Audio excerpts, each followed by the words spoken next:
Train हादसा हो गया, किस नजर से देखते हैं? देखिए, ट्रेन हादसे की एक दुखद घटना के बारे में जानकारी मिली है जी। और दुखद है। पहला कार्य राहत और बचाव का है। राज्य सरकार की ओर से सारी व्यवस्थाएं वहां पहुंचाई जा रही है। रेलवे की पुलिस फोर्स भी पहुंच गए हैं, रेलवे के कर्मचारी भी वहां पहुंच गए हैं। राहत और बचाव कार्य करना सबसे पहली प्राथमिकता है। जो घायल है उनको अस्पतालों तक पहुंचाया जाए और उनके परिजनों तक, जो जो बाकी यात्री हैं उनको परिजनों तक पहुंचाया जाए। इसकी व्यवस्था रेलवे के द्वारा राज्य सरकार के समन्वय के साथ की जा रही है।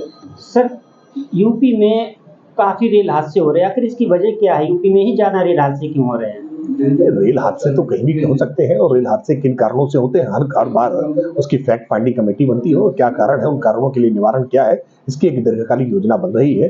पिछले 10 वर्षों में लगातार रेलवे के सुदृढ़ीकरण के लिए लगातार प्रयास किए गए हैं, लेकिन उसके बावजूद जहां कहीं भी कमियां हैं उन कमियों को दूर करके इसको व्यवस्थित करने का लगातार प्रयास किया जा रहा है। सर, उत्तर प्रदेश में राजनीति में बड़ा भूचाल आने वाला है। लगातार अफवाहें फैल रही हैं कि योगी जी को हटा दिया जाएगा व केशव प्रसाद मौर्य जी को सीएम बनाया जाएगा। देखिए, अफवाह है तो अफवाह तो फैलती ही है, लेकिन अफवाह का खंडन करना हमारा काम है। ये पूरी तरह से कोरी अफवाह ही है, ये कोरी कल्पना है विपक्ष की। विपक्ष इस तरह के सिगोफे छोड़ता रहता है और ये प्रयास करता है कि किसी भी तरह से बिल्ली की भागे से छींका टूट जाए और उत्तर प्रदेश में समाजवादी पार्टी के मुखिया अखिलेश यादव जी को मुख्यमंत्री बनने का अवसर मिले। लेकिन ऐसे स्वप्न देखने से साकार नहीं होते हैं, इसके लिए जनता के बीच में जाना होता है, चुनाव लड़ करके जीतना पड़ता है। अखिलेश यादव ने ट्वीट किया है कि मानसून ऑफर 100 लाइए, सरकार बनाइए। इस सरकार ऑफर से नहीं बनती है, सरकार चुनाव जीत करके बनती है। ये बात अखिलेश यादव जी को मालूम होनी चाहिए, लेकिन वो पूरी समाजवादी पार्टी इसी ऑफर लेन देन के आधार पर ही चलाते रहे, इसलिए बार बार इस तरह के घिसे पिटे ऑफर लेकर के हाजिर हो जाते हैं। ये मुगालता उन्होंने 2017 से 22 के बीच में भी कई बार पाला था, कई बार इस तरह के ऑफर दिए थे, लेकिन इस तरह के ऑफरों को ना कोई सुनता है, ना उस पर कोई यकीन करता है।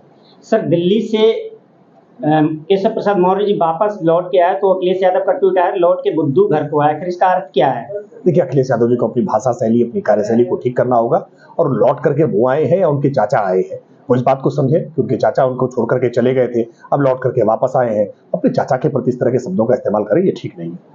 सर, केशव प्रसाद मौर्य जी ने कहा है कि संगठन सरकार से बड़ा, इसका क्या अर्थ है? देखिए, इस भारतीय जनता पार्टी में हमेशा से इस बात की अवधारणा को हम मानते हैं कि संगठन सरकार से बड़ा होता है। इसी संगठन के कार्यकर्ताओं के परिश्रम के कारण ही सरकार का निर्माण होता है और जो सरकार में बैठे हुए लोग हैं वो सब संगठन से ही निकल करके गए हुए हमारे ज्येष्ठ श्रेष्ठ कार्यकर्ता है। तो इसलिए सरकार से बड़ा संगठन होता है। ये बात पंडित दीनदयाल उपाध्याय जी से लेकर के और अटल बिहारी वाजपेयी तक देश के तमाम बड़े नेताओं जो भारतीय जनता पार्टी के रहे, उन्होंने बार बार दोहराया इस बात को। इसी बात को केशव प्रसाद मौर्य जी ने भी दोहराया है।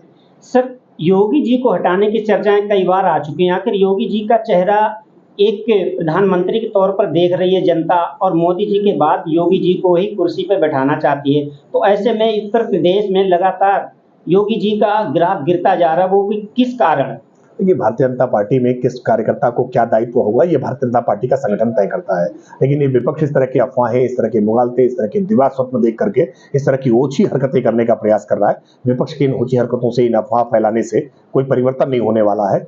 देश और प्रदेश आज तेज गति के साथ डबल इंजन के साथ काम हो रहा है, लगातार विस्तार हो रहा है। 37 सालों के बाद उत्तर प्रदेश में भारतीय जनता पार्टी की सरकार ने अपनी एक रिकॉर्ड तोड़ वापसी की है। ये बात अभी भी विपक्ष को हजम नहीं हो रही है। बहुत क्रांतिकारी सवाल।